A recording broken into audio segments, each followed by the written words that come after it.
আমরা কোন সূরা পড়তেছিলাম মনে আছে?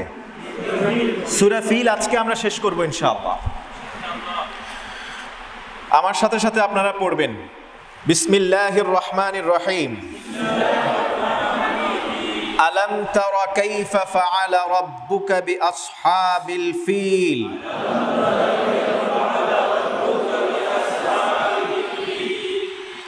ألم يجعل كيدهم في تضليل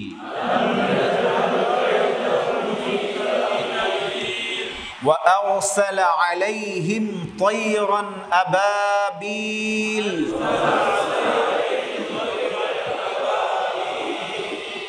ترميهم بحجارة من سجيل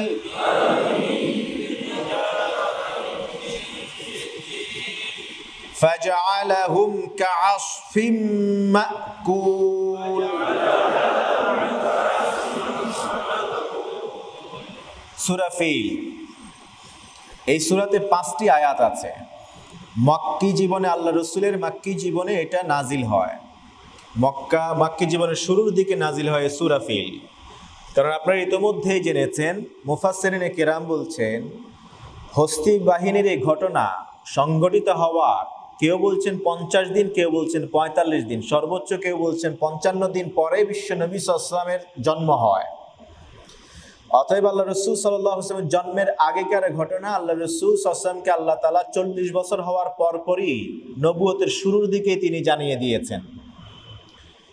সূরা ফিলে কয়টি আয়াত নাজিল হয়েছে? কোথায়? মক্কায় নাজিল হয়েছে। এই সূরা বিশেষ তেমন কোনো পড়ার কোনো বৈশিষ্ট্য নাই। যেমন আয়াতুল কুরসি পড়লে যেই বৈশিষ্ট্য আছে, সূরা ইখলাস পড়লে আলাদা সওয়াব আছে, এইরকম সূরা হাশরের 3 আয়াত পড়া যেমন আলাদা বৈশিষ্ট্য আছে, সূরা ফিলের তেমন কোনো বৈশিষ্ট্য বিভিন্ন গ্রন্থে ওয়েবসাইটগুলিতে দেখা যায় যে সূরা ফিল পড়ার 100 বার পড়লে কি হয়, আল্লাহ তাআলা রাত্রে নিরাপদে রাখবেন, পরের দিন ভালো থাকবেন। এগুলি সব ভুয়া এবং জাল। সূরা ফিলের তেলাওয়াতের আলাদা কোনো গুরুত্ব নাই, বৈশিষ্ট্য নাই। কতটুকু আছে, কোরআন তেলাওয়াত করলে যেই সওয়াব হবে, যে ফায়দা হবে ততটুকুই, আলাদা কোনো মর্তবা নেই। তবে এই সূরা ফিল আল্লাহ রাসূল সাল্লাল্লাহু আলাইহি ওয়াসাল্লাম কখনো কখনো ফজরের সালাতে পড়তেন। এটা হাদিস, সহিহ হাদিস থেকে প্রমাণিত। কোন সালাতে পড়তেন? আচ্ছা, এই যে আমরা একবার পড়লাম, সূরা ফিল পড়তে কত সময় গিয়েছে? 1 মিনিট। তা 5টা আয়াত পড়তে কয় মিনিট? নামাজে 1 মিনিট সময় হয়। নামাজের তেলাওয়াত স্পষ্ট করে পড়বে, শব্দ ভেঙে ভেঙে পড়বে, প্রত্যেকটা শব্দ আলাদা আলাদা বোঝা যাবে এবং তিনি মর্মার্থ বুঝে বুঝে তেলাওয়াত করবেন। এই জন্য জান্নাতের আয়াত আসলে আল্লাহ রাসূল সাল্লাল্লাহু আলাইহি ওয়াসাল্লাম আনন্দ চিত্তে তিনি পড়তেন। জাহান্নামের আয়াত আসলে তিনি কেঁদে দিতেন, কারণ তিনি অর্থ বুঝতেন। এই যে আমরা সূরা ফিলের আজকে অর্থ জানবো, প্রতিটা শব্দের অর্থ জানবো, প্রতিটা আয়াতের অর্থ জানবো। আমরা এরপরে যখন এই ফিল, সূরা ফিল নামাজে পড়তে যাব, তখন বুঝে বুঝে আপনি যখন আলাম তারা কাইফা ফাআলা রাব্বুকা বিআসহাবিল ফিল এতটুকু পড়বেন নামাজে, তখন আপনার ওই আয়াতের অর্থের দিকে মনোনিবেশ করবেন। শয়তান তখন ধারে কাছে আসতে পারবে? শয়তান আপনার নামাজ ভুলাই দিতে পারবে? আপনাকে ওয়াসওয়াসা দিতে পারবে? পারবে না। কয় রাকাত পড়ছেন ভুলাই দিতে পারবে? পারবে না। আমাদের নামাজে ম্যাক্সিমাম টাইম খুশু খুদু কেন আসে না? নামাজে যা পড়ি তার অর্থই বুঝি না। এর কারণে মুখস্থ আছে, পড়তেই থাকি, কিন্তু হৃদয় দিয়ে সেটাকে পড়ি না, বিধায় নামাজে মনও থাকে না আমাদের।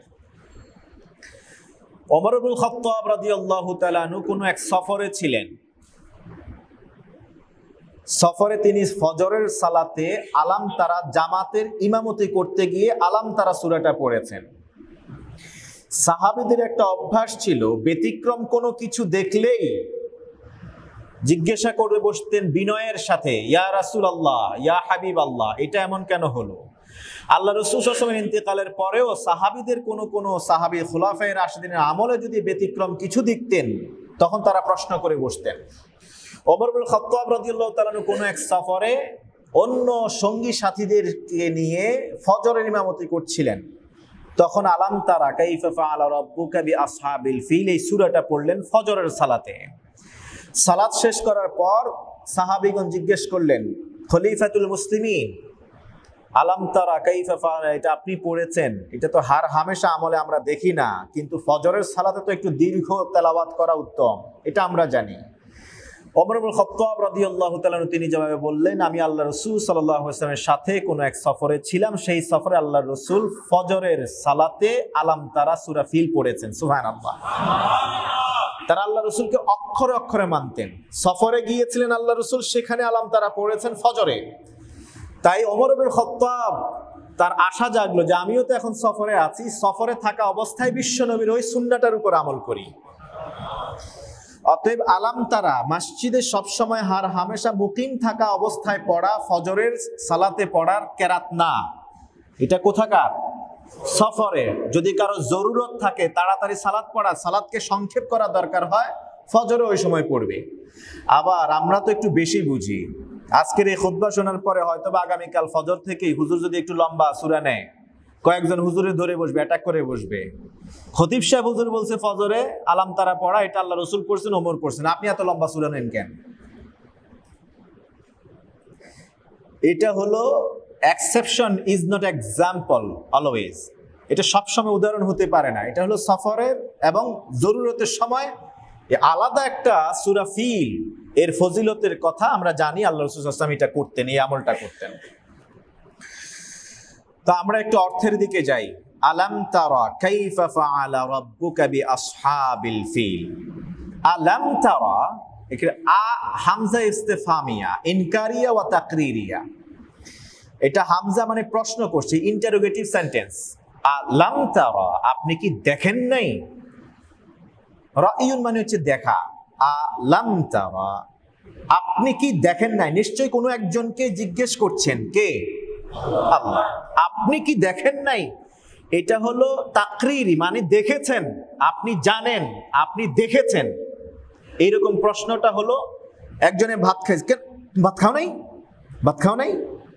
তার মানে সে তো খেয়ে আসছে, তাকে লাঞ্চের বিরতি দেওয়া হলো, লাঞ্চ শেষে আসলো, মুখটা একটু মলিন দেখা গেল, তারপরে তাকে বসে জিজ্ঞেস লাঞ্চ করো নাই? আসলে তো সে করে আসছে। তার মানে হলো এই কোশ্চেনটা দিয়ে বুঝালাম, এইটাকে স্বীকৃতি দিচ্ছি, তুমি তো লাঞ্চ করছো, এরপরে তোমার চেহারার এই অবস্থা কেন? ফর এন এক্সাম্পল, আল্লাহ তাআলা ঠিক এমনই ভাবে জিজ্ঞেস করছেন। কাকে জিজ্ঞেস করছেন? নবী মুহাম্মদুর রাসূলুল্লাহ। আলাম তারা আপনি কি দেখেন নাই হে নবী? কাইফা কিভাবে, ফাআলা করেছেন, রাব্বুকা হ্যান্ডেল করেছেন আপনার রব। আপনি কি দেখেন নাই হে নবী কিভাবে আপনার রব আচরণ করেছেন বিআসহাবিল ফিল, হস্তি বাহিনীর সাথে। আসহাব এটা হলো বহু বচন, এর অর্থ হলো সঙ্গী সাথীগণ। ফিল মানে হচ্ছে হাতি। হাতি বাহিনীর সাথীদের সাথে আপনার রব কি আচরণ করেছেন আপনি কি দেখেন নাই? আল্লাহ রাসূল কি দেখেছেন? আমরা কিন্তু আলোচনার শুরুতেই বলেছি তিনি 40-50 দিন পরে এই পৃথিবীতে জন্মগ্রহণ করেছেন। এরপর আল্লাহ তাআলা জিজ্ঞেস করছেন আপনি কি দেখেন নাই? এর মানে কি? আমরা অনেক সময় যেটা সবার কাছে ছড়িয়ে যায়, আপনি দেখেন নাই, কিন্তু মক্কায় কি আপনারা গিয়েছেন কয়জন আমি জানি না, সবাই কাবাঘর সচক্ষে দেখেন নাই। কাবাঘর একটা জিনিস আছে, একটা ঘর আছে, এটা কি কারো কাছে অজানা আছে?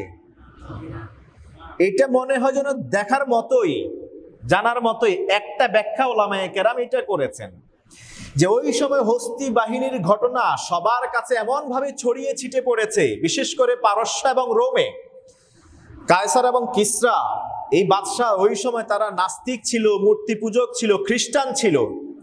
খ্রিস্টানরা খ্রিস্টানের শাসনামলে বাইতুল্লাহ ধ্বংস করতে এসে ব্যর্থ হয়েছে, এই ঘটনা অলৌকিকভাবে সম্পাদিত হয়েছে। এই ঘটনা সারা বিশ্বে ওই সময় ছড়িয়ে পড়েছিল। সুবহানাল্লাহ।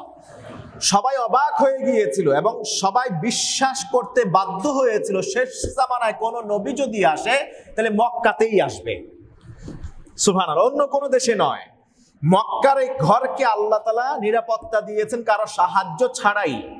ওই সময় সবার কাছে এটা পৌঁছে গেছে এই সংবাদ, বিধায় সবার কাছে সর্বজন বিদিত সংবাদ ছিল এটা যে এরকম একটা ঘটনা ঘটেছে। অতএব আল আয়ানু লা ইয়াহতাজু ইলাল বায়ান, আরবিতে একটা উসুল আছে, প্রবাদ আছে, যে যেটা প্রসিদ্ধ প্রকাশিত এটার বর্ণনার কোনো দরকার নাই। আছে কিনা? বর্ণনার কোনো দরকার নাই, কাবা ঘরের ব্যাখ্যার কারো কাছে দিতে হয় না। ঠিক তেমনি ভাবে আল্লাহ তাআলা নবীজি সাল্লাল্লাহু আলাইহি ওয়াসাল্লামকে জিজ্ঞেস করছেন, হে রাসূল আপনি তো ছিলেন না ওই সময়, এটা তো সবার মুখে মুখে সবারই জানা, আপনি কি জানেন না, আপনি কি দেখেন নাই আপনার প্রতিপালক হস্তি বাহিনীর সাথে কি আচরণ করেছে? এটা হলো একটা ব্যাখ্যা। আর একটা ব্যাখ্যা হলো আল্লাহ রাসূল সাল্লাল্লাহু আলাইহি ওয়াসাল্লাম শুধুমাত্র দৈহিকভাবে 570 কিংবা মিশরের মাহমুদ পাশা গাণিতিক সূত্রের মাধ্যমে তিনি প্রমাণ করেছিলেন আল্লাহ রাসূল 9 রবিউল আউয়াল 571 খ্রিস্টাব্দে তিনি এই পৃথিবীতে জন্মগ্রহণ করেছিলেন। মিশরের মাহমুদ পাশা তিনি হিসাব কষে দেখিয়েছিলেন, প্রমাণ দিয়েছিলেন যে আল্লাহ রাসূল 9 রবিউল আউয়াল 571 খ্রিস্টাব্দে পৃথিবীতে জন্মগ্রহণ করেছেন। তা আল্লাহ রাসূলের জন্ম যদিও দৈহিকভাবে কত খ্রিস্টাব্দে, 570 কিংবা 71 খ্রিস্টাব্দে, কিন্তু আল্লাহ রাসূল তো এর পূর্বেও নবী ছিলেন, ঠিক কিনা? আল্লাহ রাসূল এর আগে নবী ছিলেন না? এর আগে নবী ছিলেন। তিনি নিজেই বললেন, আদম যখন মাটি আর পানিতে তখনও আমি কুনতু নাবিয়্যান ওয়া আদামু বাইনাল মা'i ওয়াত তিন, আমি তো তখনও নবী। হাদিস সহিহ, যখন আদম মাটি এবং পানির ভিতরে তখনও আমি নবী। সুবহানাল্লাহ। কারণ আল্লাহ রাসূলকে আল্লাহ তাআলা রাহমাতুল লিল আলামিন পাঠাইছেন সমগ্র বিশ্ব জগৎবাসীর জন্য। অতএব আল্লাহ রাসূল ওই সময় দৈহিকভাবে পৃথিবী না থাকলেও তিনি আত্মিকভাবে আল্লাহ তাআলা তাকে আগেই সৃষ্টি করে রেখেছিলেন এবং তাকে রহমত হিসেবে আল্লাহ তাআলা এই পৃথিবীতে পাঠিয়েছেন বলেই আল্লাহ তাআলা তাকে জিজ্ঞেস করছেন যে আপনি কি দেখেন নাই? তার মানে আপনার তো এক্সিস্টেন্স ছিল, যদিও আপনি মানুষের চোখে আপনি অদৃশ্য ছিলেন। সুবহানাল্লাহ। এর কয়েকটি প্রমাণ অনেকেই বলেন আল্লাহ রাসূল সাল্লাল্লাহু আলাইহি ওয়াসাল্লাম কিন্তু মাখতুন অবস্থায় পৃথিবীতে জন্মগ্রহণ করেছিলেন। মাখতুন মানে কি? খতনা করা অবস্থায়। আর কেউ কি আছে খতনা করা অবস্থায় পৃথিবীতে আগমন করেছেন?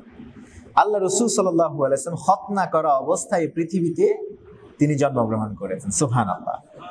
এই জন্য এই মুফাসসিরে কেরাম তারা দাবি করছেন আল্লাহ রাসূল খতনা করা অবস্থায়। আচ্ছা, একজন মানুষ জন্মের আগে তার খতনা হতে পারে? কথা বলবেন। এটাও তার একটা প্রমাণ যে আল্লাহ রাসূল সাল্লাল্লাহু আলাইহি ওয়াসাল্লামের এক্সিস্টেন্স আগে থেকেই ছিল। সুবহানাল্লাহ। এখানে একটা কথা বলে রাখা দরকার, একটা জাল হাদিস আমাদের মাঝে ছড়িয়ে আছে, লাউলা কালামা খালাকতুল আফলাক, আমি যদি আপনাকে সৃষ্টি না করতাম তাহলে আমি এই পৃথিবী বিশ্বভুবন সৃষ্টি করতাম। এটা একটা জাল হাদিস, এটা কোনো হাদিস নয়, এটা বানানো কথা, প্রবাদ, মানুষের কথা। এটাকে পরবর্তীতে জাল হাদিস বলে চালিয়ে দেওয়া হয়েছে। তবে এটার অন্তর্নিহিত মিনিং, অর্থ, এটা সত্য। কথা বুঝবেন, এটা হাদিস নয়। আল্লাহ রাসূলকে সৃষ্টি না করলে কোনো কিছুই আল্লাহ তাআলা বানাতেন না। যে ইয়াটা বলা হয় এটা কি একটা জাল হাদিস, কিন্তু এর ব্যাখ্যা, এর মর্মার্থ এটা সত্য। মর্মার্থটা কি? আল্লাহ রাসূল সাল্লাল্লাহু আলাইহি ওয়াসাল্লামকে কেন্দ্র করে কিন্তু সবকিছু। কোরআনকে আল্লাহ তাআলা লৌহে মাহফুজে রেখে দিয়েছেন কার উপরে নাজিল করবেন বলে? আমার কথা কয় না রে। কার উপরে নাজিল করবেন বলে? লাইলাতুল কদরকে এর আগে কেন আল্লাহ তাআলা প্রকাশ করে দেন নাই? কার জন্য অপেক্ষা করিয়েছিলেন? আল্লাহ রাসূল সাল্লাল্লাহু আলাইহি ওয়াসাল্লামের জন্য। এই জন্য 1000 মাসের চেয়ে উত্তম হয়ে গেল একটা রজনীর মর্যাদা। কোরআন নাজিল করলেন আল্লাহ তাআলা বিশ্ব নবীর জন্য রেখে দিলেন, অন্য বহু নবী তো পাঠালেন, তাদেরকে দেন নাই। তার মানে আল্লাহ রাসূলকে কেন্দ্র করে কিন্তু সবকিছু। মর্মার্থ সঠিক, কিন্তু যেই হাদিসটা আমরা সমাজে ছড়িয়ে দিয়েছি এটা হাদিস নয়, এটা হলো জাল হাদিস, মানুষের কথা। তাহলে আলাম তারা কাইফা ফাআলা রাব্বুকা বিআসহাবিল ফিল, হে নবী হে আপনি কি দেখেন নাই আপনার প্রতিপালক? সুবহানাল্লাহ। আল্লাহ তাআলা নবীকে আল্লাহ তাআলার সাথে সম্পৃক্ত করে দিয়েছেন। কিভাবে দেখেন? রাব্বুকা, আপনার প্রতিপালক। দেখছেন কি সম্মানের বিষয় এটা। আল্লাহ তাআলা নিজে বলছেন আপনার প্রতিপালক। আপনার প্রতিপালক কে? আপনার প্রতিপালক, অন্য কারো প্রতিপালকের কথা বলেন না এখানে। আপনার প্রতিপালক। নবী হে আপনি কি দেখেন নাই আপনার প্রতিপালক? আল্লাহ নিজেই দাবি করছেন নবীজি সাল্লাল্লাহু প্রতিপালক কে? কত মাকবুল বান্দা ছিলেন আল্লাহ রাসূল সাল্লাল্লাহু আলাইহি ওয়াসাল্লাম। সুবহানাল্লাহ। আলাম ইয়াজআল কাইদাহুম ফি তাদলিল। আলাম ইয়াজআল, আবার একই কোশ্চেন আল্লাহ আবার রিপিটেডলি প্রশ্ন করছেন, আলাম ইয়াজআল কাইদাহুম, তিনি কি করে দেন নাই? জাআলা ইয়াজআলু মানে করে দেয়া, আলাম ইয়াজআল তিনি কি করে দেন নাই কাইদাহুম তাদের ষড়যন্ত্র চক্রান্ত। কাদের? আব্রাহা বাহিনীর। ষড়যন্ত্র করেছিল কি? কথা বলবেন। ঘর ধ্বংস করা, হত্যা, ঘরকে ভেঙে ফেলা, এটাই ছিল। এবং এই কাবা ঘরে যারা জিয়ারত করতে আসতো সবাইকে কোথায় নিয়ে যাবে? সানাতে। সানা কোথায়? ইয়ামেন। ওখানে যেটা বানাইছিল ওটার নাম কি? গির্জা তো কানিসা বলা হয়, ওটার একটা নাম আছে কুল্লাইস। ওটার নাম কি? নাম দিয়েছিল কুল্লাইস। মনে থাকবে? ওই যে কাবার সাথে মিল রেখে কাছাকাছি নাম রেখেছিল কি? কুল্লাইস। অর্থাৎ গির্জা তো আমরা চিনি, খ্রিস্টানদের উপাসনালয়কে কি বলা হয়? গির্জা বলা হয়। সে যেটা তৈরি করেছিল কাবা ঘরের এগেইনস্টে, সেটাকে বলা হয়েছিল, নামকরণ করা হয়েছিল কুল্লাইস নামে। তার ষড়যন্ত্র ছিল কাবা ঘরকে ভেঙে দিলে এখানে তো আর কেউ যাবে না, তাইলে সবচেয়ে বড় পর্যটনের নগরী হয়ে যাবে ইয়েমেনের সানা। সেখানে গেলে মানুষ এই বিশাল রমরমা অবস্থা দেখার জন্য যাবে। বরিশালে অনেকে যায়, পাগলা মসজিদে অনেকে যায়, তারা মসজিদে অনেকে যায়, যায় না? এরকম কি জন্য যায়? এগুলো দর্শনীয় স্থান, দেখার জন্য যায় মানুষ, ঠিক কিনা? এই জন্য আব্রাহাতুল আশরাম সে ষড়যন্ত্র করেছিল, কাবা যদি ভেঙে দেই তাহলে সবাই আর বলাও লাগবে না, এমনিতেই সবাই পর্যটনের জন্য ওখানে যাবে, দর্শনের জন্য। আল্লাহ বলছেন আলাম ইয়াজআল কাইদাহুম, তারা যে ষড়যন্ত্র করেছিল তাদের ষড়যন্ত্র কি করে দেন নাই ফি তাদলিল। এই তাদলিল শব্দটার সাথে আমরা সবাই পরিচিত। দালালা, দালালা মানে কি? পথভ্রষ্ট, তাই না? ভ্রষ্ট, রাইট ট্র্যাক থেকে স্ট্রে করা, অন্যদিকে চলে যাওয়া, ভুল পথে চলে যাওয়া। অর্থাৎ তারা যেই ট্র্যাকের মধ্যে চেয়েছিল ষড়যন্ত্র করার জন্য, সেটাকে কি করে দিয়েছেন আল্লাহ তাআলা? শেষ করে দিয়েছেন। এই জন্য বাংলায় অনুবাদ করা হয়েছে আলাম ইয়াজআল কাইদাহুম ফি তাদলিল, তিনি কি তাদের ষড়যন্ত্রকে নস্যাৎ করে দেন নাই, তাদের ষড়যন্ত্রকে ভুলণ্ঠিত করে দেন নাই, তাদের ষড়যন্ত্রকে শেষ করে দেন নাই, ধ্বংস করে দেন নাই। ওয়া আরসালা আলাইহিম তায়রান আবাবিল। ওয়াও যদি আমরা আতফান নেই, আতফ হিসেবে নেই, তাহলে আবার আল্লাহ তাআলা কোশ্চেন করছেন, আল্লাহ তাআলা কি তাদের উপরে ঝাঁকে ঝাঁকে পাখি পাঠান নাই? এটা হলো একটা অর্থ। যদি ওয়াওকে আগের সাথে কনজাংক্ট করে দেই তাহলে এটার সাথে ওটা মিলে আবার প্রশ্ন করছেন আল্লাহ। আর যদি আলাদা সেন্টেন্স ধরি, সিম্পল সেন্টেন্স ধরি, তাহলে আল্লাহ তাআলা বলছেন ওয়া আরসালা আলাইহিম তায়রান আবাবিল। তাহলে ষড়যন্ত্র নষ্ট করে দিয়েছেন কিভাবে? নস্যাৎ করছেন কিভাবে? আরসালা আলাইহিম, তিনি প্রেরণ করেছেন। আলাইহিম কাদের উপরে? হস্তি বাহিনীর উপরে। আলা আসহাবিল ফিল, হস্তি বাহিনীর উপরে কি পাঠালেন? তায়রান, জীবন্ত পাখি। সুবহানাল্লাহ বলেন। তায়রুন মানে কি? এই পাখি আল্লাহ তাআলার এমন এক সৃষ্টি, নবীদের নবুয়ত, নবীদের মুআজিজা প্রমাণ করবার জন্য আল্লাহ তাআলা অনেক সময় এই পাখিকে আল্লাহ তাআলা ইস্তেমাল করেছেন, ব্যবহার করেছেন। অনেক নবী তারা যে অনেক সময় তারা যে নবী, তারা যে সত্যের উপর আছেন, তাদের যে ক্ষমতা আছে, এটা প্রমাণ করার জন্য আল্লাহ তাআলার কাছে তারা প্রস্তাব পেশ করেছিলেন। তা আল্লাহ তাআলা এরকম একাধিক নবীকে, কোন নবীকে বললেন যাও মাটি নাও, কাদা মাটি নাও, পাখির শেপ দাও, এরপর এগুলোতে ফু দাও, ফু দিলে কি হয়ে গেছে? পাখি হয়ে গেছে। পাখি হয়ে গেছে, ছেড়ে দিয়েছে, উড়ে চলে গেছে। সুবহানাল্লাহ। পাখি ধরো, আরেক নবীকে বলেন পাখি ধরো, পাখি ধরে এদেরকে টুকরা টুকরা করে ফেলো, জীবন্ত টুকরা টুকরা করে ফেলো। প্রত্যেক পাহাড় আছে, পাহাড়ের মাথায় মাথায় নিয়ে এক একটা অংশকে রেখে দিয়ে আসো। সুবহানাল্লাহ। পাখিকে অমুক পাহাড়ে এক অংশ রাখো, মাথাটা রাখো ওই পাহাড়ে, ডানা রাখো ওই পাহাড়ে, তারপরে তার পরগুলি রাখো ওই পাহাড়ে, তার ঠ্যাং রাখো ওই পাহাড়ে রাখো, এরপরে গিয়ে পাখির নাম ধরে ডাক দাও। সুবহানাল্লাহ। ডাক দিছে, পাখিগুলি সেখান থেকে এসে জড়ো হয়ে আবার আগের মতো পাখি হয়ে উড়ে চলে আসছে। সেই পাখিকে আল্লাহ তাআলা তার ঘরকে রক্ষা করবার জন্য সৈন্য হিসেবে পাঠিয়েছেন। আল্লাহ তাআলার এত সৈন্য এই পৃথিবীতে আছে, আল্লাহ তাআলা সৃষ্টি করে দিয়েছেন, মানুষ সেটা জানে। ওয়া আরসালা আলাইহিম তায়রান আবাবিল, আল্লাহ তাআলা তাদের উপরে পাঠালেন কি? পাখি। আবাবিল, ঝাঁকে ঝাঁকে। আবাবিল হলো ঝাঁকে ঝাঁকে। এই পাখি আল্লাহ সুবহানাহু ওয়া তাআলা তাদেরকে পাঠালেন। জামাআতুন মুতাফাররিকাতুন মিনাত তায়র, তাফসীরে বলা হয়েছে এটা এমন পাখি, এই পাখিগুলি জামাতবদ্ধ হয়ে আসছে। মুতাফাররিকাতুন, প্রত্যেক জামাত আলাদা আলাদা। একটা দল পাখি আসছে, পাথর মেরে চলে গেছে, আরেকটা দল আসছে, চলে গেছে। যখন এইরকম যাদের গায়ে একটা পাথর পড়তেছে তারাই সাথে সাথে শেষ, তারাই সাথে সাথে মৃত্যু কোলে ঢলে পড়েছে। মনে করতে পারেন ওই যুগের অ্যাটমিক এইরকম একটা কণা সমতুল্য একটা পাথর বর্তমানে কি পারমাণবিক বোমার চেয়ে অনেক বেশি মারাত্মক ছিল। একটা একজনের গায়ে পড়ছে, শেষ। এবার যখন দেখতেছে যারাই সামনে আগাইতেছে তাদেরকেই পাখি এসে ঝাঁকে ঝাঁকে পাখি এসে আবার দূর থেকে দেখছে পরের দল প্রস্তুত আসতেছে, পালানোর জন্য চেষ্টা করছে।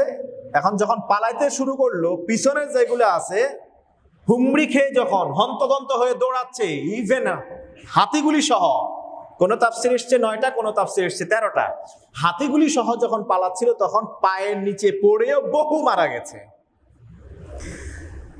আচ্ছা, তাইলে পাখি এসছে দলবদ্ধ হয়ে ঝাঁকে ঝাঁকে। কয়টা করে পাথর নিয়ে এসেছিল? 3টা করে পাথর নিক্ষেপ করেছে ওখান থেকে। তারমিহিম রামিয়ুন, এটা হলো এক জায়গা থেকে কি আরেক জায়গায় মারা।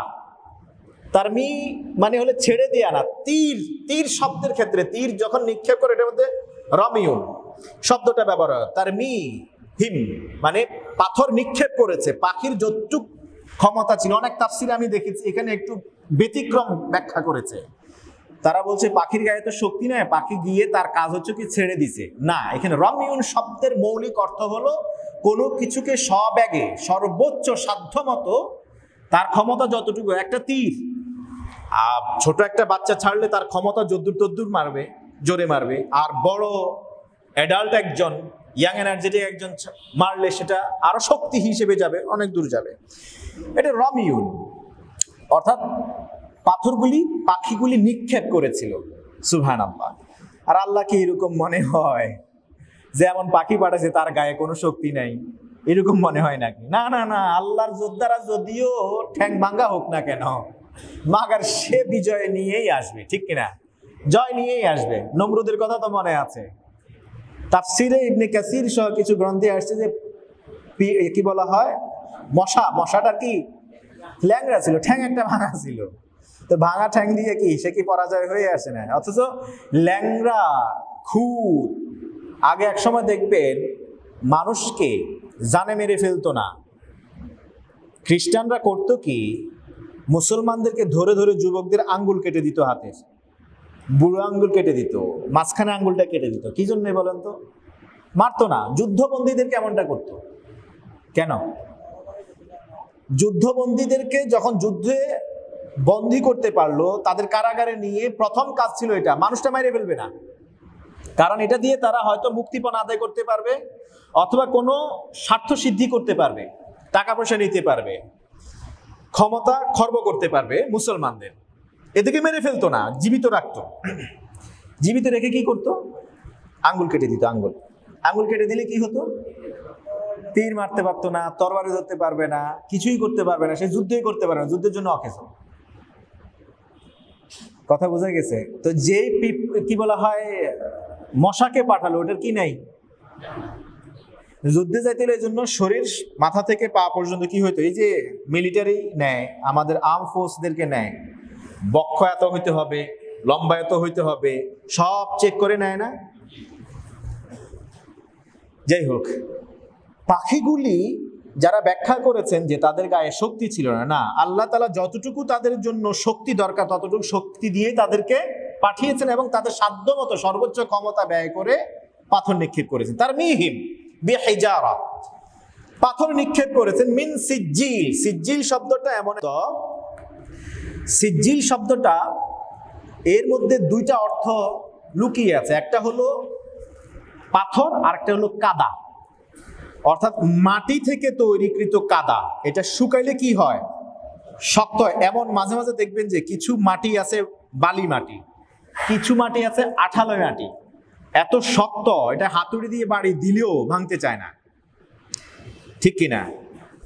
ঠিক এমনই এই পাথরগুলি কাদা মাটি দিয়ে তৈরি, কিন্তু এগুলি এত শক্ত, পাথরের চেয়ে বেশি শক্ত ছিল। সুবহানাল্লাহ। এটাকে বলা হয় সিজ্জিল। এক শব্দে আল্লাহ তাআলা পুরো ব্যাখ্যা নিয়ে আসলেন। তাহলে কাদা মাটি দিয়ে তৈরি পাথর নিক্ষেপ করেছিল কারা? এই পাখিগুলি। নিক্ষেপ করার পরে কি হয়েছে এরপরে বাকিটা তো আপনারা জানেন। ফাজআলাহুম কাআসফিম মাকুল। ফাজআলাহুম, তাদেরকে করে দিলেন। কে করে দিলেন? পাখি। করছেন কে? এটা বড় আকীদার একটা বিষয়, এটা বড় আকীদার বিষয়। পাখির কোনো ক্ষমতা নাই, ক্ষমতা কার? পাথরের কোনো ক্ষমতা নাই, ক্ষমতা কার? আল্লাহ তাআলার। ওই ছোট্ট পাখি আর ছোট্ট ছোট্ট ডালের কণার মতো গমের আকৃতির এই পাথর এই বিশাল দেহের মাহমুদ হাতির কি করতে পারে? কি চিড়িয়াখানায় যাবেন মাঝে মাঝে, অথবা মিশরে গির্জা এগুলা যখন যাবেন, মিশরে ওই যে পিরামিডে যখন যাবেন, বিশাল হাতির উপরে কি মানুষ একটা বসা, মাঝে মাঝে এরকম দেখা যায় না? মানুষ বসে, তার হাতে কি থাকে? একটা বড় একটা লাঠি থাকে, এটা কি বলা হয়? ছড়ি থাকে। ছড়ির মাথার মধ্যে আবার এই রশি বাঁধা থাকে, রশির মাথায় আবার পাথর বাঁধা থাকে। পাথর ওটা দিয়ে কি করে? বাড়ি মারে। বাড়ি মারলে এটা শুনে, ঠিক কিনা? ওটা যেটা বলে এটাই করে। তো এই পাথর এই বাংলাদেশের এই হাতিগুলোর কিছু করতে পারে? কোরআন দিয়ে ক্ষত হয়ে যায়, এদিক দিয়ে ঢুকে ওই দিক দিয়ে বের হয় না। তার মানে বোঝা গেল এই পাথর, বাংলাদেশে হাতিদের গায়ে যেই পাথরগুলি ব্যবহার করা হয়, এই পাথরগুলি বহুগুণ বড় ছিল আব্রাহা বাহিনীকে ধ্বংস করার জন্য যে পাথর ব্যবহৃত হয়েছিল তার চেয়ে। এই পাথর কিছুই করতে পারছে না, বরং সচেতন করছে হাতিগুলাকে। আর ওই পাথর একটা পড়ার সাথে সাথেই যেখান দিয়ে পড়ছে ওখান দিয়ে ভেদ করে নিচে দিয়ে বের হয়ে গেছে। পাথরের ক্ষমতা, ক্ষমতা কার? আল্লাহ। অতএব আপনার হাতে কিছুই নাই, আপনার হাতে কিচ্ছু নাই, আপনি নিরস্ত্র, কিচ্ছু নাই হাতে। তারপরও আপনার এটা ভাবার কোনো সুযোগ নাই যে আপনি বুঝি শেষ হয়ে গেলেন, আপনি বুঝি পরাজয় বরণ করলেন। জয় পরাজয় কার হাতে? আল্লাহর হাতে। এটা ভাবার কোনো সুযোগ নাই। যদি এটা ভাবতই তাহলে বাংলাদেশ মনে হয় স্বাধীন করা সম্ভব হতো। লাঠি সোটা দিয়ে বাঙালিরা স্বাধীন করে ফেলছে না? করে ফেলছে। এরপরে আমেরিকার দিকে তাকান, লক্ষ কোটি ডলার ব্যয় করে আফগানিস্তানকে ধ্বংস করে দিতে চেয়েছিল। 20 বছর তারা ইনভেস্ট করেছে ওইখানে, কত কোটি কোটি ডলারের সম্পদ, মরণাস্ত্র, ক্ষেপণাস্ত্র এগুলো রেখে পরে পালাইতে বাধ্য হয়েছে, ঠিক কিনা? তাহলে এদের হাতে তো কিছুই ছিল না। আপনারা দেখেছেন নেটের কারণে ওরা কামান ছুড়ে আর এরা পাথর মারে, এখান থেকে কি মারে? ইট পাটকেল মারে এখান থেকে। বিজয় আসলে কার হাতে? কার্যকারণ সূত্র। অনেকে বলে যে একটার ফলাফলের জন্য পূর্বের কার্যকারণ সূত্র কাজে লাগে, আসলে এটা ভুল। সবসময় এটা কাজে লাগে না, কাজে খাটে না। হ্যাঁ, সবসময় কাজে আসে না। যদি আসতোই তাইলে বদরের যুদ্ধে মুসলমানরা পরাজয় বরণ করত, ঠিক কিনা? যদি কার্যকারণ সূত্র সব ফলাফলের জন্যই যদি দায়ী হতো তাহলে উহুদের যুদ্ধে মুসলমানরা বিজয় লাভ করত, ঠিক কিনা? উল্টো হয়েছে, উল্টো। ঠিক তেমনি ভাবে এখানে কোনো মানুষ নাই, কেউ বাধা দিতে আসে নাই। পাখিরা উপর থেকে পাথর মেরেছে এবং পাথরগুলি একেবারে ক্ষীণ, ছোট, কোনো ক্ষমতা ছিল না। বিজয় হয়েছে কার? আল্লাহ। অতএব আজকে একটা মেসেজ নিয়ে যাবেন এখান থেকে। মেসেজটা আমি আপনাদেরকে দিয়ে আমার আলোচনার রীতি টানবো। ধরেন আপনি এতক্ষণ পর্যন্ত যা শুনেছেন এতটুকু তো বুঝেছেন, বুঝছেন না? সূরা ফিলের মর্মার্থ তো বুঝে গেছে। ফাজআলাহুম কাআসফিন মাকুল, তাদেরকে কাআসফিন আল্লাহ করে দিয়েছেন কেমন? কাআসফিন, ওই কি বলা হয় গাছের পাতার মতো, মাকুল যেটাকে খাওয়া হয়েছে, এমন পাতা যেই পাতাকে কেউ খেয়েছে, খাওয়ার পরে কি করে? বর্জ্য নিক্ষেপ করে। পায়খানা বের করার পরে ভাত খাই আমরা, মাংস খাই আমরা, বোঝা যায় পিছনের দিকে তাকাইলে কি আছে না আছে। এটাকে বলা হয় কাআসফিন মাকুল। এমন করে ফেলছেন। কে করছেন এটা? আব্রাহা। বলেছিলাম মনে আছে, তখনও মরে নাই। আব্রাহা সানা গেছে, সানা ইয়ামেন পর্যন্ত পৌঁছে গেছে। আব্রাহাকে সবাই কি গার্ড দিয়ে, কিন্তু তার গায়েও কি পড়ছে? পাথর। বিশাল বিশাল হাতি সেখানেই শেষ, স্পট ডেড। কিন্তু আব্রাহা তার কিছুই হয় নাই, সে মরে নাই, সেখানে স্পট ডেথ হয় নাই। এটা কার ইশারা? আল্লাহ বুঝাতে চেয়েছেন, বিশ্ববাসীকে শিক্ষা দিতে চেয়েছেন। এখানে সব মেরে ফেললে তো সমস্যা সেখানেই হয়ে যেত। সানায় গেছে ইয়ামেন, এত আড়ম্বর সবকিছু নিয়ে, অস্ত্রশস্ত্র নিয়ে, ক্ষমতা নিয়ে গেছে কাবাগাও ধ্বংস করতে, কেউ বাধা দেয় নাই। পাখির মাইর খাইয়া তাদের নেতা আব্রাহা বাদশাহ, এত ক্ষমতাধর ব্যক্তি, ফিরে আসছে কোথায়? সানাতে। সবাই তাকায় দেখে তার শরীরের বিভিন্ন জায়গায় কি হয়ে আছে? ছিদ্র হয়েছে, ছিদ্র হয়ে আছে। আল্লাহু আকবার। আল্লাহ রূহ তখনও নেন নাই। এবং তার আঙ্গুলের জোড়াগুলি, তার শিরে এসছে, তার আঙ্গুলের জোড়াগুলি ফাঁকা হয়ে গেছে, জোড়াগুলি সরে গেছে, জোড়াগুলি হাতের বাহুরের জোড়াগুলি, কবজির জোড়াগুলি খুলে গেছে, নড়বড়ে হয়ে গেছে। যখন সানায় গিয়ে পড়লো, তখন সেখানে গিয়ে হঠাৎ করে তার দেহ থেকে, তাফসীরকারগণ বলছেন, সবচেয়ে বেশি পাথর পড়েছিল আব্রাহার গায়ে। তারপরে সে তাৎক্ষণিক মরে নাই। মারেন নাই কে? শিক্ষার জন্য ফেরাউনকে রেখে দিয়েছেন না শিক্ষার জন্য। ঠিক আব্রাহাকে, ইয়ামেনের মানুষকে শিক্ষা দেওয়ার জন্য তার তখনও রূহ নেন নাই।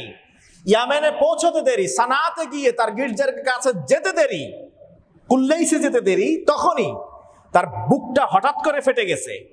ফেটে যাওয়ার পরে সেখান থেকে তার কলিজা সবকিছু বের হয়ে চলে আসছে। ওই সময় সে তাৎক্ষণিক মারা গেছে। তার মৃত্যু হয়েছিল এইভাবে। বিদ্রোহিতা শুরু করছিল কার বিরুদ্ধে? আল্লাহর বিরুদ্ধে। আল্লাহর বিরুদ্ধে, দ্বীনের বিরুদ্ধে, কোরআনের বিরুদ্ধে, আল্লাহর ঘরের বিরুদ্ধে ষড়যন্ত্র করে জীবনে কেউ কোনোদিন টিকে থাকতে পেরেছে? এখন পারবে? সেই আল্লাহ আছে কিনা নাই?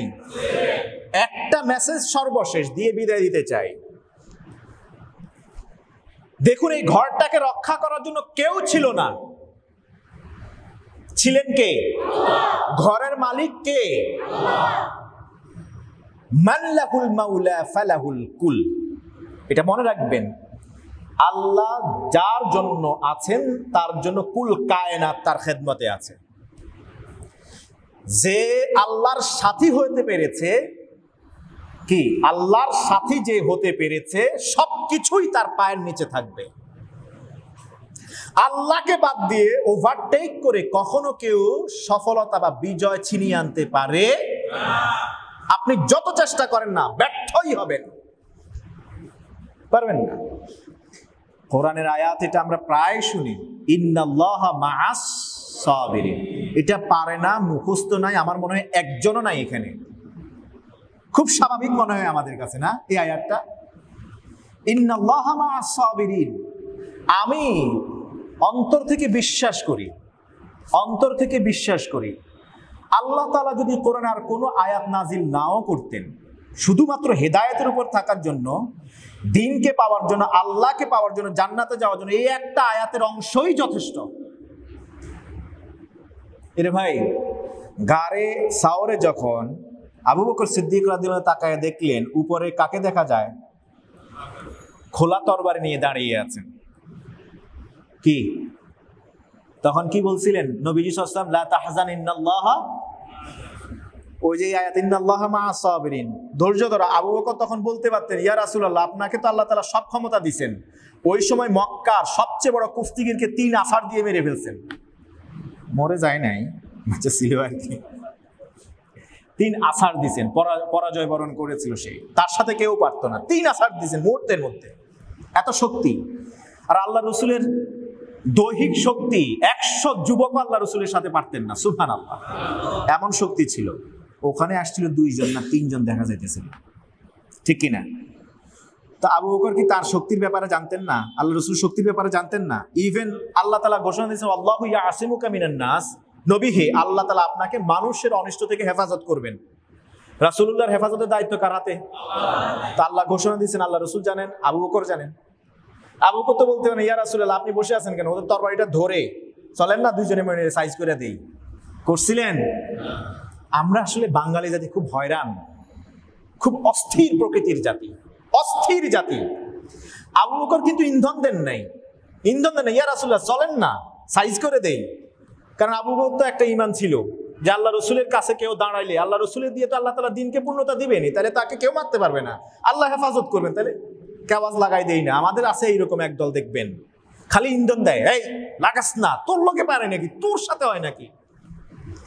এই যে না, অস্থির হয় নাই, বরং আল্লাহ রসুল বললেন, লা তাহজান ইন্নাল্লাহা, ধৈর্য ধরো। কোরআনে পড়ো না, ইন্নাল্লাহা মাআস সাবিরিন, আল্লাহ ধৈর্যশীলদের সাথে আছে, ধৈর্য ধরো।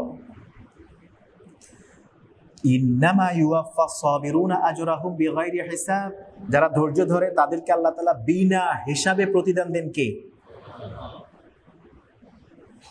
আয়াতের অর্থের দিকে তাকান, ইন্নাল্লাহা মাআস, আল্লাহ কার সাথে আছেন? আবার বলেন, কার সাথে আছেন? নাকি যে অস্থির তার সাথে আছেন, যে উচ্ছৃঙ্খল তার সাথে আছেন, যে উগ্র তার সাথে আছেন, যে বম্বিং করে তার সাথে আছেন, যে খুন খারাপি করে তার সাথে আছেন, যে মানুষকে আঘাত করে তার সাথে আছেন? আল্লাহ আপনার সাথে আছেন, আপনার আর কিচ্ছু দরকার আছে? আল্লাহ বলছেন, আলাইসাল্লাহু বিকাফিন আবদা, আল্লাহ নিজে বলতেছেন, এর বান্দারায়, আলাইসাল্লাহু বিকাফিন আবদা, আল্লাহ কি বান্দাকে রক্ষা করার জন্য, তাকে সাহায্য করার জন্য কি আল্লাহ যথেষ্ট নন? আল্লাহ নিজে বলছেন, আল্লাহ কি বান্দাকে সাহায্য করার জন্য যথেষ্ট? তাহলে আমি বলছি, আমি ধৈর্যশীলদের সাথে আছি। তোকে যতই উত্তক্ত করুক, তোকে যতই খেপিয়ে তুলুক না কেন, তুই অস্থির হবি না, তুই অস্থির হবি না, তুই ধৈর্যশীল হ, তোর সাথে আমি আছি। আর আমি যার সাথে আছি তার আর কোনো কিছু দরকার আছে? আর কোনো প্রতিদানের দরকারই নেই যদি আল্লাহ আমার সাথে থাকেন, ঠিক কিনা? আল্লাহ যদি আপনার সাথে থাকেন, আর পৃথিবীর কারো কোনো কিছুর কোনো দরকার আছে আপনার? তা আপনি চরম উত্তেজনার মুহূর্তে ওই সময় কেন আমি ধৈর্য ধরতে পারেন, কেন অস্থির হয়ে যায়? আল্লাহ তাআলা কাবার সাথে আছেন, বুঝবেন, এসেন্সটা বুঝবেন, এখানে মেসেজটা বুঝবেন। আল্লাহ কার সাথে আছেন? ধৈর্যশীলদের সাথে আছেন। কাবার সাথে থাকার কারণে, কাবার মালিক কে? আল্লাহ। অতএব কাবার ক্ষতি কি আব্রাহা বাহিনী করতে পারছে? ধরুন আপনি বিশাল এক কেওয়াসে পড়ে গেলেন, কোনো এক ঝামেলার মুখোমুখি হয়ে গেলেন, আপনি কোনো পদ পান নাই, আপনার প্রমোশন হয় নাই, আপনার চাকরি হয় নাই, আপনি রাজনৈতিক নেতা হেরে গেলেন, আপনার পদ চলে গেল, কোনো না কোনো ক্ষতির সম্মুখীন আপনি হয়ে গেলেন। ওই সময় কেউ আপনাকে অ্যাটাক করতে আসছে, আপনি কি অস্থির হয়ে যাবেন? অস্থির হবেন? বিশ্বাস করেন, অস্থির হলেন, উল্টা কোনো কিছু করতে গেলেন, মুহূর্তের মধ্যে আল্লাহ তাআলা তার রহমত নিয়ে চলে যান। আল্লাহ তাআলা আর ওখানে দয়া নাজিল করেন না। ওই সময় কি করতে হবে? ধৈর্যশীল হইতে হবে। সাহায্য আসবে কার থেকে? আপনার কি এটা বিশ্বাস নাই যে আপনি যদি ধৈর্যশীল হন, আপনার হাতে অস্ত্র নাই, কিচ্ছু নেই, আপনার তো অশ্রু আছে, ওটা ছেড়েন, এটাও পারবেন না? কারো অস্ত্র আছে, আপনার অশ্রু আছে, আপনার হাত ফাঁকা, কিচ্ছু নাই, অশ্রু দিছেন কে? অশ্রুটা একবার ছেড়ে দেন না, ধৈর্য ধরে আপনি মেনে নেন, আপনি মেনে নেন। কারণ আপনি মেনে নিলে আল্লাহ বলছেন, আমি তোর সাথে আছি। আল্লাহ যার সাথে আছেন তার টাকা পয়সার অভাব হবে, তার সম্মানের অভাব হবে, তার পদের অভাব হবে, তার সুনাম সুখ্যাতির অভাব হবে, কিচ্ছুর অভাব হবে না। কেন এটা আমরা বুঝি না, জানি না।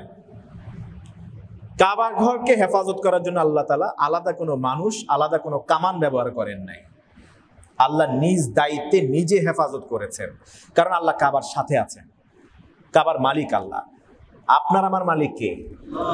কিন্তু আপনি আল্লাহকে সাথে নিয়ে চলতে পারি না। আমি যখন ঘর থেকে বের হই, আল্লাহকে সাথে নিয়ে বের হই না, ঠিক কিনা? আপনি আল্লাহকে সাথে নিয়ে বের হই না। এই জন্যই তো রাস্তায় ঘাটে আমার এত বিপদ, এত কিছু। তা আল্লাহ তাআলা আমাদেরকে আজকে এখান থেকে মেসেজটা নিয়ে তৌফিক দান করুন। মেসেজ দুইটাই। একটা হলো আল্লাহ সুবহানাহু ওয়া তাআলাকে পাওয়ার জন্য আপনি সব বিসর্জন দেন। আপনার পৃথিবীর কোনো কিছুর দরকার নাই। একজনকে পাইলে আর আপনার মনে করবেন কোনো কিছুর অভাব নাই। তিনি কে? আপনার কিচ্ছু নাই এই পৃথিবীতে, কিন্তু একজনকে পাইছেন, মনে করবেন আপনার কোনো অভাব। এটা কি ধারণ করতে পেরেছেন? ইনশাআল্লাহ। তাহলে আজকে থেকে আমরা এটা অন্তত বুঝি, সেই অনুযায়ী আমল করার চেষ্টা করি। আমি যদি লুজার হই, আমি যদি আমার পথ হারাই, আমি যদি ক্ষতিগ্রস্ত হই এই দুনিয়ার হাইসিয়াতে, কিন্তু আমি যদি ধৈর্য ধারণ করে আল্লাহর এই কথার উপরে ইয়াকিনের সাথে, ঈমানের সাথে যদি আমি ধৈর্য ধারণ করে থাকতে পারি, আল্লাহ ঘোষণা দিয়েছেন আল্লাহ তার সাথে আছেন। আপনি কি লুজার হবেন নাকি উইনার হবেন? এই মেসেজটা ধারণ করতে পারবেন তো ইনশাআল্লাহ? কোনো কেওয়াজে যাবেন না, কোনো কেওয়াজে যাবেন না। আবু বকর সিদ্দিক রাদিয়াল্লাহু তাআলা আনহুকে এক ইহুদি এসে গালাগালি শুরু করলো, দীর্ঘ সময় বকাবকি করছেন। আবু বকর জবাব দেয় না। আল্লাহ রাসূল সাল্লাল্লাহু আলাইহি ওয়াসাল্লাম মুচকি মুচকি হাসেন। আবু বকর এক পর্যায়ে টিকতে না পেরে, দীর্ঘ সময় ধরে টিকতে না পেরে, এরপরে তিনি জবাব দিয়ে বসলেন, কাউন্টার করে বসলেন। বিশ্বনবীর নূরানী চেহারা মুহূর্তের মধ্যে কালো হয়ে গেল, জায়গা প্রস্থান করলেন। আবু বকর বুঝতে পারলেন আল্লাহ রাসূল রাগ করেছেন। সবকিছু বাদ দিয়ে বিশ্বনবীর সামনে গিয়ে বললেন, ইয়া রাসূলুল্লাহ, আমি কি অন্যায় করলাম? যতক্ষণ আমাকে বকতেছে ততক্ষণ আপনি কিছু করেন নাই, আপনি হাসছিলেন। আমি যখন একটা জবাব দিলাম তখন আপনি জায়গা ছেড়ে প্রস্থান করলেন এবং আপনার চেহারা কালো হয়ে গেছে। আপনি আর হাসেন না, কারণ কি? আমার দিকে তাকান না। আল্লাহ রাসূল বলেন, যতক্ষণ তুমি কাউন্টার দিচ্ছিলে না ততক্ষণ আল্লাহর পক্ষ থেকে একজন ফেরেশতা ওই ইহুদির প্রশ্নের জবাব দিচ্ছিল। যখনই তুমি কাউন্টার দিয়ে বসলে তখনই ওই ফেরেশতা চলে গিয়েছে। ওই সময় তোমার পক্ষ নিয়ে শয়তান তোমাকে আর উত্তক্ত করছিল। তাই আমি তো শয়তানের সাথে থাকতে পারি না। চরম উত্তেজনার মুহূর্তে নিজেকে একদম মানিয়ে নেবেন, একদম মানিয়ে নেবেন। নিশ্চয়ই বিজয় দিবেন কে? হয়তো তাৎক্ষণিক অন স্পট আপনার মনে হতে পারে আপনি হয়তো পরাজয় বরণ করেছেন। হুদাইবিয়ার শিক্ষা নিশ্চয় মনে আছে। গত জুমার আগের জুমায় মোস্ট প্রবাবলি বলেছিলাম হুদাইবিয়ার শিক্ষার কথা মনে আছে। সাক্ষাৎ মুসলমানদের বিরুদ্ধে সব ক্লজ গিয়েছে, কিন্তু আল্লাহ তাআলা ঘোষণা করছেন, ইন্না ফাতাহনা লাকা ফাতহাম মুবিনা। স্পট মনে হয়েছে যে কি? ওমরও বলছেন এটা বুঝি বিজয় হইল? কোন ধরনের বিজয় এটা? অথচ বিজয়, মক্কা বিজয় পরবর্তী 3 বছরের মধ্যেই 7,000 মুসলমান ইসলাম ধর্ম গ্রহণ করেছেন। সুবহানাল্লাহ। আল্লাহ তাআলা আমাদেরকে বোঝার তৌফিক দান করুন। সুবহানাকাল্লাহুম্মা ওয়া বিহামদিকা আশহাদু আল্লা ইলাহা ইল্লা আনতা আস্তাগফিরুকা ওয়া আতুবু ইলাইক। ওয়া আসসালামু আলাইকুম ওয়া রাহমাতুল্লাহ।